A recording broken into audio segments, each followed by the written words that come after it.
Assalamualaikum warahmatullahi wabarakatuh. A'udzu billahi minasyaitonir rajim. Bismillahirrahmanirrahim. Alhamdulillahilladzi anzala ala 'abdihil kitaba wa lam yaj'al lahu iwaja. Asyhadu an la ilaha illallah wahdahu la syarika lah wa asyhadu anna Muhammadan 'abduhu wa rasuluhu la nabiyya ba'da. Allahumma salli ala sayyidina Muhammad wa ala alihi wa sahbihi ajma'in. Faqala ta'ala fi kitabihil karim, a'udzu billahi minasyaitonir rajim. Bismillahirrahmanirrahim.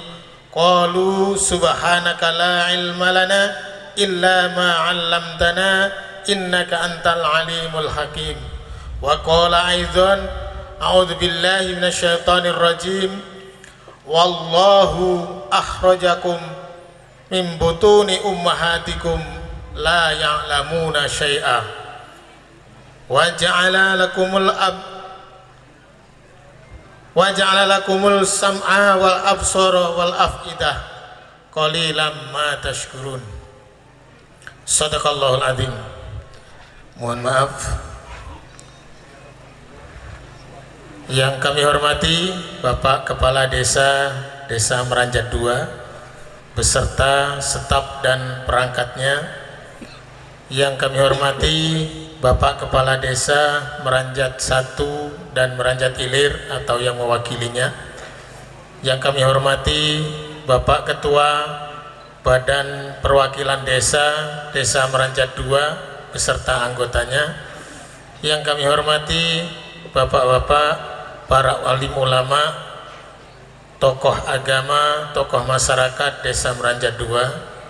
Yang kami hormati para undangan, hadirin, hadirat, ma'asyiral muslimin, dimuliakan Allah. Tak henti-hentinya marilah kita senantiasa memanjatkan puji syukur kehadirat Allah Subhanahu wa taala, karena atas limpahan rahmat serta nikmatnya jualah kita pada pagi menjelang siang ini masih diberikan nikmat iman, nikmat Islam, nikmat sehat, nikmat sempat, sehingga kita bisa melangkahkan kaki kita menuju rumah Bapak atau Kakanda kami M. Syafiq dalam keadaan sehat walafiat. Mudah-mudahan langkah Bapak Ibu sekalian dari rumah menuju tempat ini mendapatkan limpahan rahmat dari Allah Subhanahu wa taala. Salawat teriring salam semoga tercurahkan kepada junjungan kita Nabi besar Muhammad sallallahu alaihi wasallam, nabi akhir zaman, nabi yang membawa umatnya dari alam kegelapan menuju alam yang terang benderang, nabi yang menjadi panutan baik itu perkataannya, perbuatannya, takririyahnya atau diamnya, bahkan cita-citanya. Apabila kita mengikutinya, insya Allah itu menjadi amal soleh kita. Amin ya rabbal alamin. Bapak Ibu yang dimuliakan Allah, pada kesempatan kali ini saya berdiri di tempat ini bukan karena saya orang yang paling mengerti, bukan karena apa-apa, tapi karena ini adalah suatu kewajiban yang dibebankan kepada saya, di mana kedua orang yang kita tuakan atau menjadi tuan rumah, yaitu Bapak M. Syafiq dan Ibu Murbiani, memberikan amanah kepada saya untuk memberikan tausiah singkat. Mudah-mudahan ini menjadi bekal bagi kita semua. Amin ya rabbal alamin. Bapak Ibu yang dimuliakan Allah, baru saja peresmian nama dan akikoh 3 orang anak atau kambing 4, 2 untuk Ananda Raden dan yang 2 lagi untuk Ananda Feli dan Ataya. Mudah-mudahan ketiga anak ini dan keempat lah, karena cucunya ada 4, mudah-mudahan menjadi anak yang soleh-solehah, yang selalu berbakti kepada kedua orang tua, berguna bagi agama bangsa dan negara. Karena anak soleh itulah yang akan menjadi tumpuan dari semua orang tua.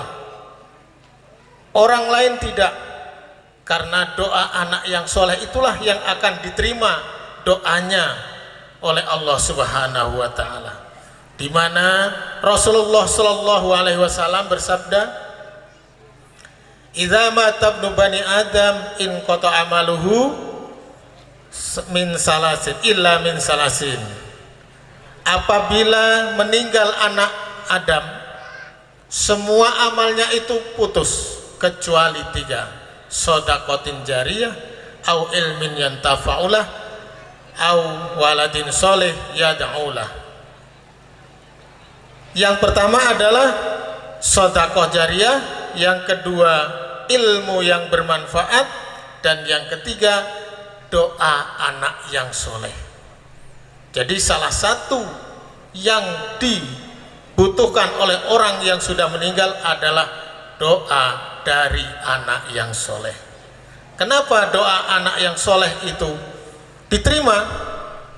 Karena doa anak soleh itulah satu-satunya doa yang tulus ikhlas.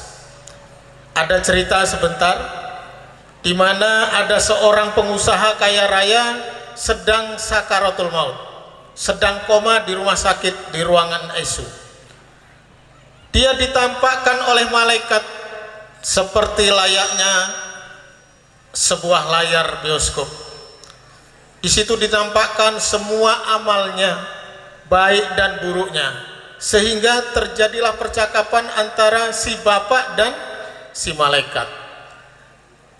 "Wahai malaikat, tolong jangan cabut dulu nyawaku ini." Apa kata malaikat? "Bisa tidak aku cabut sekarang dengan syarat ada yang mendoakanmu sebanyak 50 orang. Apa kata bapak ini? "Kalau cuma 50, insya Allah bisa, karena karyawan saya ada 50.000, anak saya banyak, insya Allah bisa." Ternyata dinampakkanlah oleh malaikat bahwa semua karyawannya itu mendoakan si bos ini untuk kesembuhannya. Tetapi dari sekian banyak karyawannya yang mendoakan, tidak ada satupun yang diterima oleh Allah Subhanahu wa Ta'ala. Yang diterima cuma ada beberapa saja, yaitu doa dari istrinya dan anak menantunya. Si bapak ini bertanya, "Kenapa ya malaikat? Kok doa sebanyak itu tidak ada satupun yang diterima, sedangkan anak, istri dan menantuku kok diterima?" Kamu lihat, anak istrimu serta menantumu yang mengelilingimu siang malam berdoa tanpa henti.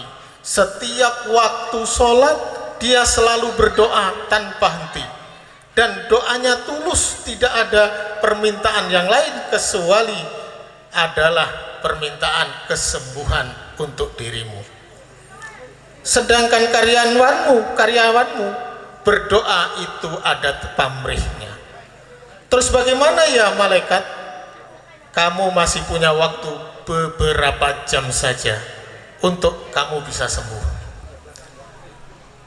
Alhasil beberapa menit akan menjelang berakhirnya waktu yang disepakati dengan malaikat, ada yang berdoa sebanyak 50 anak-anak yatim piatu, yang notabene anak yatim piatu ini tidak pernah diminta doanya oleh si bapak, dan tidak pernah diharapkan doanya oleh si bapak dan keluarganya. Tapi kenapa anak yatim piatu ini mau mendoakan? Ternyata anak-anak yatim piatu ini sering diberikan bingkisan dan bantuan oleh si bapak berupa santunan anak-anak yatim. Bapak Ibu yang dimuliakan Allah, saya tidak akan menceritakan lebih lanjut, hanya mencuplik doa kita. Selalu kita berharap anak-anak kita menjadi anak yang soleh dan soleha. Salah satu manfaatnya punya anak yang soleh-soleha adalah doanya yang selalu kita harapkan. Semoga kita yang hadir di tempat ini semuanya mempunyai anak dan keturunan yang soleh-soleha. Amin ya rabbal alamin. Bapak Ibu yang dimuliakan Allah, tadi saya di muka membacakan salah satu surat Al-Quran ayat 78 dari surat An-Nahl. Wallahu akhrajakum min butuni ummahatikum la ta'lamuna syai'a. Sungguh Allah telah mengeluarkan kalian itu dari perut ibumu dalam keadaan la ya'lamuna syai'a, dalam keadaan sama sekali tidak mengetahui apapun.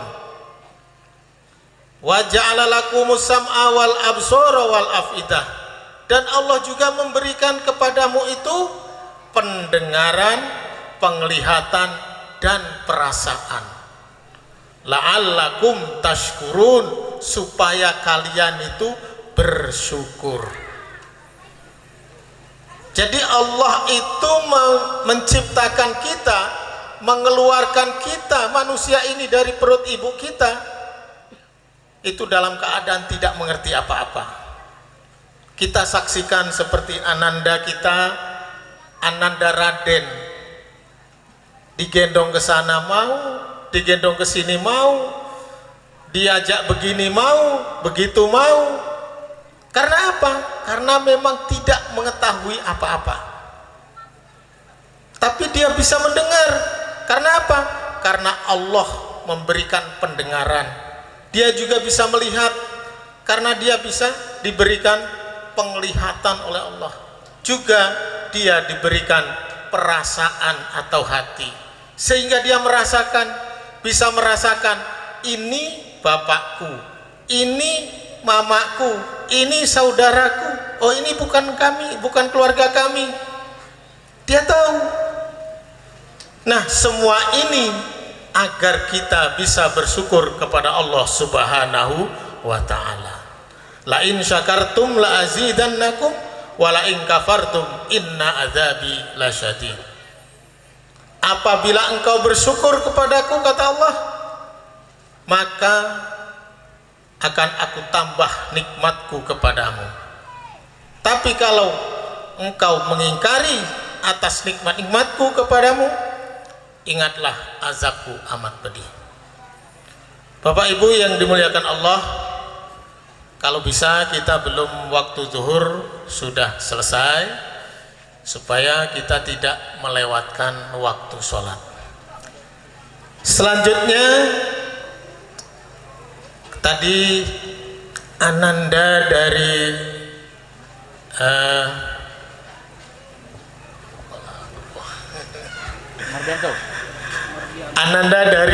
Mikaela sudah membacakan beberapa ayat. Mari kita petik. Yang pertama, anishkur lillah wa may yashkur. Kalau dia hafal Pak Bu, kalau saya tidak hafal. Anishkur lillah wa may yashkur fa innama yashkuru li nafsi. Hendaklah kalian bersyukur kepada Allah, karena kalau kita bersyukur, sesungguhnya syukur itu untuk kita itulah. Wa may yashkur li nafsi. Kalau kita bersyukur, kesyukuran itu untuk kita, bukan untuk orang lain. Kalau kita bayangkan nikmat Allah begitu banyak,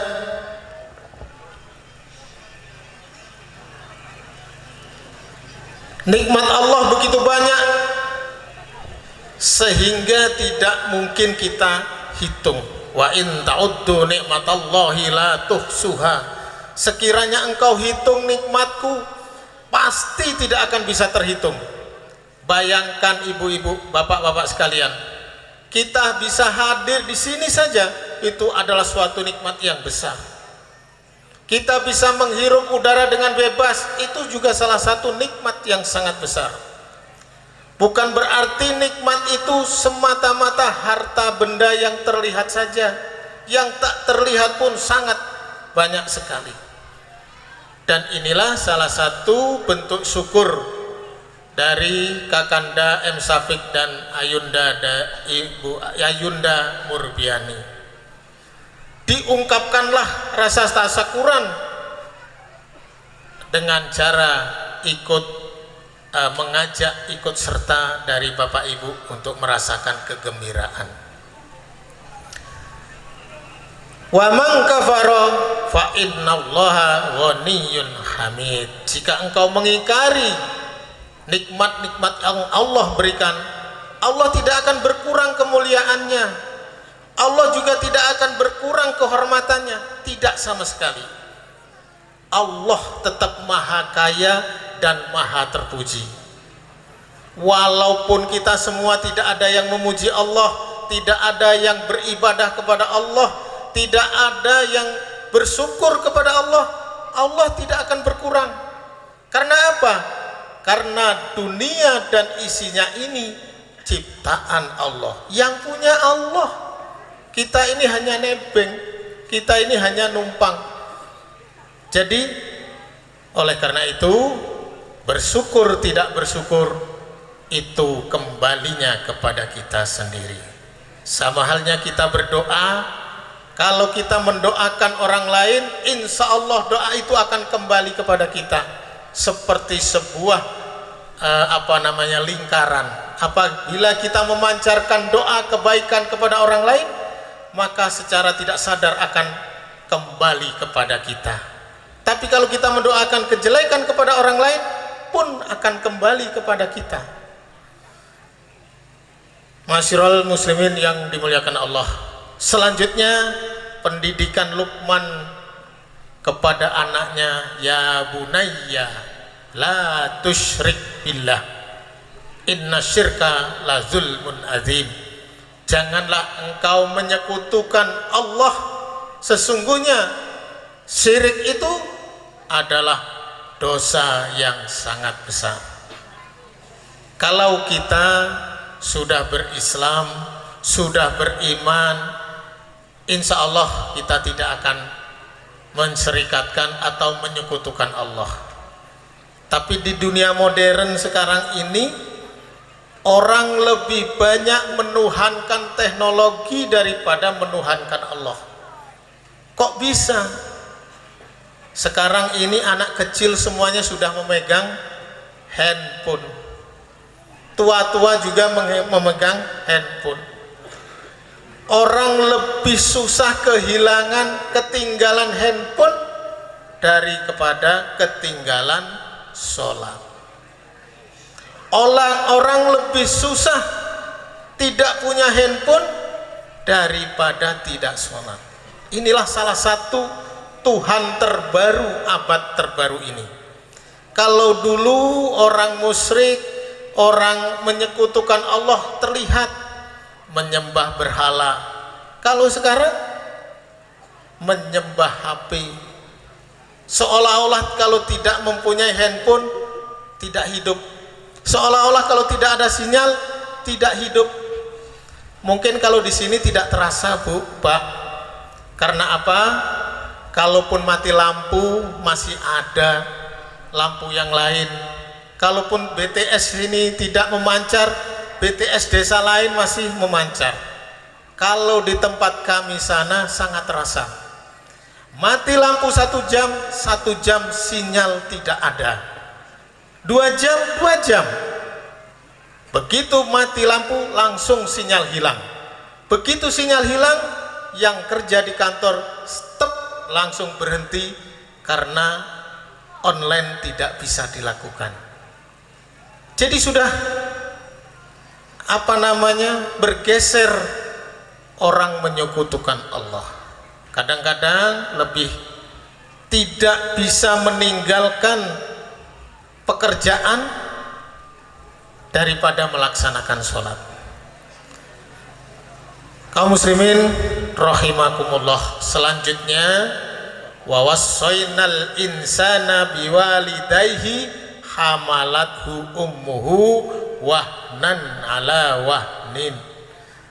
Diwasiatkan kepada manusia untuk selalu berbuat baik kepada kedua orang tuanya. Karena apa? Karena orang tuanya sudah mengandungnya dengan susah dan sangat susah dan sangat payah. Mengandung itu tidak mudah. Mengandung itu sangat berat, walaupun saya tidak pernah melakukan, tidak pernah merasakan. Tapi paling tidak kita bisa ikut merasakan bagaimana susahnya orang sedang mengandung. Susah di atas susah. Itulah kenapa kita dianjurkan oleh Rasulullah berbuat baik 3 kali kepada ibu, 1 kali kepada ayah. Kalau ayah cuma 1 kali, paling hanya bisa memberikan nafkah lahir saja. Tapi kalau ibu, mulai dari mengandung 1, yang kedua melahirkan, yang ketiga menyusui.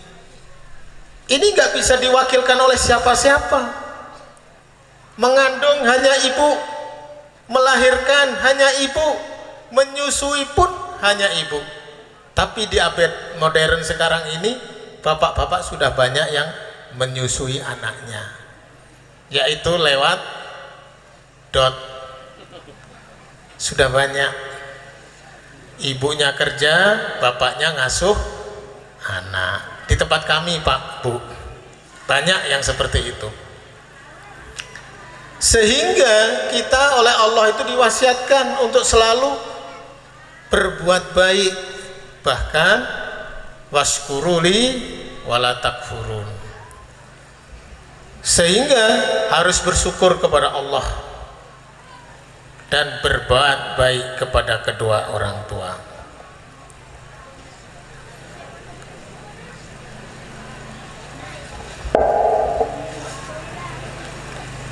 Dua menit lagi Pak ya, karena sekarang hampir jam 12 kurang 2 menit. Bapak Ibu yang dimuliakan Allah, begitu pentingnya kita berbuat baik kepada kedua orang tua, terutama kepada ibu. Wanita ini hebat Bu, lebih hebat dari bapaknya. Wanita itu waktu kecil bisa menjadi penyebab orang tuanya atau bapaknya masuk surga. Begitu sudah dewasa menikah, bisa menyempurnakan agama bagi suaminya. Itu perempuan. Kalau dia sudah menjadi seorang ibu, menjadi anak, mempunyai anak, maka mulut seorang ibu lebih karomah dari seorang wali, dari doa seorang wali. Oleh karena itu, ibu-ibu yang sudah mempunyai anak, mempunyai cucu, berhati-hatilah dengan ucapannya. Sekali kita berkata, itu menjadi penyebab baik buruknya terhadap anak dan cucunya. Itulah mulut ibu. Suatu kelebihan sekaligus suatu kelemahan. Kelebihannya, kalau ibu bisa menjaga lisannya, insya Allah itu kebaikan bagi anak keturunannya. Tapi kalau ibu tidak bisa menjaga lisannya, itu pun menjadi malapetaka bagi anak dan keturunannya. Mungkin Bapak Ibu pernah mendengar cerita dari orang tua Syekh Muhammad Sudais, presiden imam besar dari Masjidil Haram. Waktu kecil nakal Bu, Pak Imam, Pak Syekh itu nakal, tapi oleh ibunya itu selalu didoakan, diusir, sana pergi ke masjid, sana pergi ke masjid. Jadi begitu ibunya marah terhadap anaknya, bukan diomelin yang lain-lain. Diomelinya sana pergi ke masjid, pergi sana ke masjid, diusir dari rumah untuk pergi ke masjid. Besarnya benar-benar hidupnya mengabdi untuk Allah Subhanahu wa taala di Masjidil Haram. Itulah mulut atau lisan dari seorang ibu bisa menjadi sumber kebahagiaan anak keturunannya, sekaligus bisa menjadi malapetaka dari anak keturunannya. Ada cerita juga, anaknya ini sedang bermain-main di tempat gedung yang sedang direhab. Apa kata ibunya? Woi kau ini jangan main di sana, kaget kena timpo gedung. Ternyata singkat cerita, gedung itu dibelilah oleh suami dari ibu yang berkata seperti itu. Ternyata anak ini sudah menjadi seorang pemborong. Dijadikanlah gedung itu menjadi ruko. Begitu si anak ini sedang menginfeksi melihat-lihat gedung itulah, tahu-tahu gedung itu roboh dan menimpa anaknya. Ibu itu cuma berkata, jangan main-main di sini, di gedung roh ini nanti kerobohan. 25 tahun kemudian benar-benar terjadi. Ibu ini menyesali seumur hidupnya, menangis sepanjang hari, tidak menyangka perkataannya itu menjadi kenyataan. Oleh karena itu, ibu-ibu, mari kita jaga lisan kita, terutama untuk anak keturunan kita. Jangan sampai kita mengatakan yang enggak-enggak, jangan sampai mengatakan yang negatif. Sepositif mungkin doakan anak keturunan kita, suami kita, orang tua kita, karena lisan kita, lisan ibu menjadi sangat berharga, bisa lebih karomah dari doanya seorang wali. Mungkin hanya itu yang bisa saya sampaikan pada kesempatan kali hari ini. Mudah-mudahan bisa bermanfaat untuk diri saya sendiri, keluarga saya, adik-beradik kami. Wallahu muwaffiq ila aqwamit thoriq. Wassalamualaikum warahmatullahi wabarakatuh.